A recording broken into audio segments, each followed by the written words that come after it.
JSL, and I quote, many people have several opinions on the news of Rahul Gandhi contesting elections from Raebareli. Remember, he is an experienced player of politics and chess.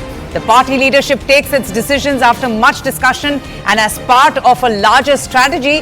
This decision has befuddled the BJP, its supporters, its sycophants. These are the words coming in from Jairam Ramesh, the BJP self-proclaimed Chanakya. He's making a reference to the Prime Minister who used to talk about the seat is now not sure just how to respond because Rahul Gandhi has decided to contest from Raebareli. In fact, he goes on to state that Raebareli has been the seat not only of Sonia Ji but also of Indira Gandhi herself. It's not an inheritance, it is a responsibility and a duty of the family. So Jairam Ramesh has said all of these words. Sharon joins us for more on this. Sharon, but what was the strategy and discussion going on for so long that they took so many days and announced the name on the day of the nomination? Doesn't that indicate confusion and indecisiveness? But Jairam Ramesh is painting a very different picture, saying that, you know, this is a party that takes everyone's opinions together, they reach a consensus and then only arrive at a decision.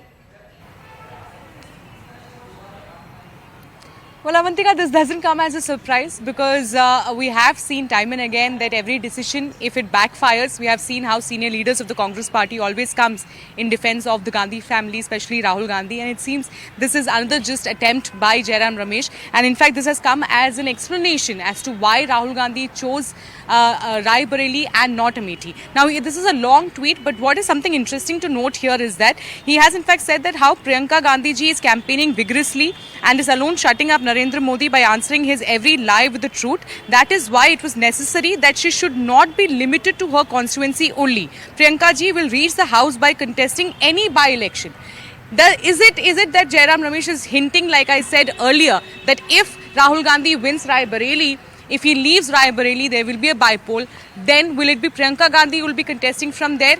If Rahul Gandhi leaves Wayanad, in that case, will Priyanka Gandhi Vadra be testing bypolls from there? Is that the strategy that the Congress party is talking about? Because if as an observer, we all have been seeing, we have hearing the expert, all have been saying that this doesn't seem like a strategy because the delay, the confusion, the kind of meeting after meeting that was going on doesn't seem like a strategy but a decision that has been taken under pressure. But now the Congress party has in fact been saying that this is just the beginning. May 20th is when the Amethi Raebareli elections are.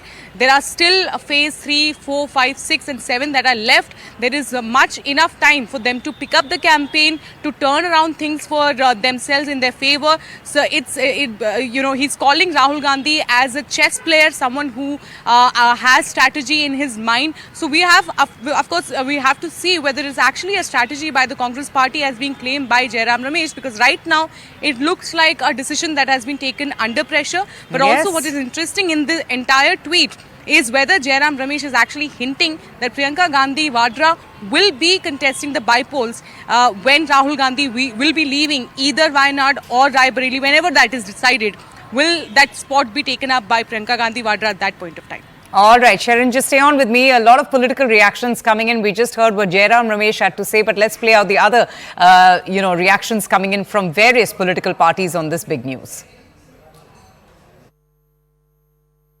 कुछ समय पहले तक राहुल गांधी जी कहते थे, डरो मत, डरो मत, डरो मत।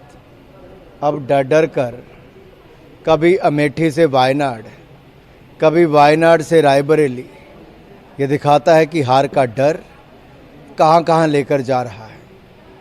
और डर तो इतना कि एक साथ कहीं दोनों ही ना हार जाएं, तो एक ही सीट से लड़ रहे हैं। दूसरी तरफ कांग्रेस की मांग प्रियंका जी के लिए भी थी, लेकिन उनकी लिस्ट में कहीं बहन का नाम नहीं आया है। देखिए, राहुल गांधी अमेठी से भाग गए हैं और अपना खुद का ही नारा डरो मत भूल गए हैं। आज पूरे देश भर में ये जग जाहिर हो गया है कि राहुल गांधी का नारा डरो मत कायरता, दोगलेपन और खोखलेपन से लदा हुआ है। राहुल गांधी अब इतिहास में ऐसे नेता जाने जाएंगे जो जंग के वक्त मैदाने जंग छोड़ के भाग गए पिछले दरवाजे से। सत्य तो यह है, राहुल गांधी ने आज एक ऐसे कायर सिपाही का अपना किरदार दिखाया है जो जंग के वक्त सिक लीव मतलब बीमारी की छुट्टी की मांग रख देता है। All right, let's go straight across now to Pallavi Ghosh for the very latest on Jairam Ramesh's interesting comments on social media X. It takes a lot of courage, Pallavi, for Mr. Jairam Ramesh to call Rahul Gandhi. He's likening him to an ace chess player. He's calling him a master strategist. Not just that, he's taken a swipe at Smriti Irani, saying that her only identity is now that she contests the election from Amethi against Rahul Gandhi, and that her political relevance is almost over. Now, where is Jairam Ramesh coming out with all these remarks? What is the thinking? What strategy is he alluding to, given the fact that it was Smriti Irani who defeated Rahul Gandhi in 2019? Well, I mean, when you win elections, you win it. She tried it in 2009, and that's the point that she's again going to be making. In 2009, she contested against Rahul Gandhi and she lost. But to say that she gave up, certainly not, because I remember she would keep on going there, especially during the COVID times, trying to provide what kind of help she could do. And therefore, in 2000, I mean, that was of course after 2014. But even when she had lost, she would keep on going back to the constituency to make the point that I'm here. I still remember a small anecdote in 2019 on the day of the polling, while we were waiting for Rahul Gandhi to come. We were at a roadside dhaba, Vandika, and I spoke to one of the men over there and asked him, why do you think that Rahul Gandhi may lose? Because that's what he was telling me. He says, the consistency of Smriti Irani, she's reached out to all the women. That is, and going gaon gayi hai, that is a factor which went in her favor. She milked that, and that's the reason she won in 2019. Now, in stark contrast is Rahul Gandhi. He lost from Amethi. You lose, you win, that's a part of politics, I guess. But in the last 5 years, we can count on our fingers, he's only been here thrice.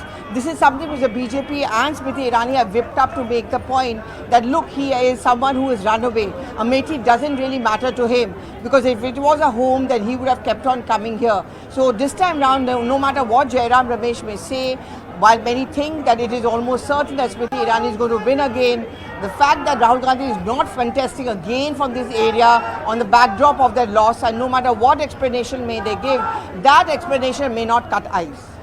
Very interesting, and this is just the beginning. We are going to see how the events will unfold in the next few days. Lots of political reactions coming in as well.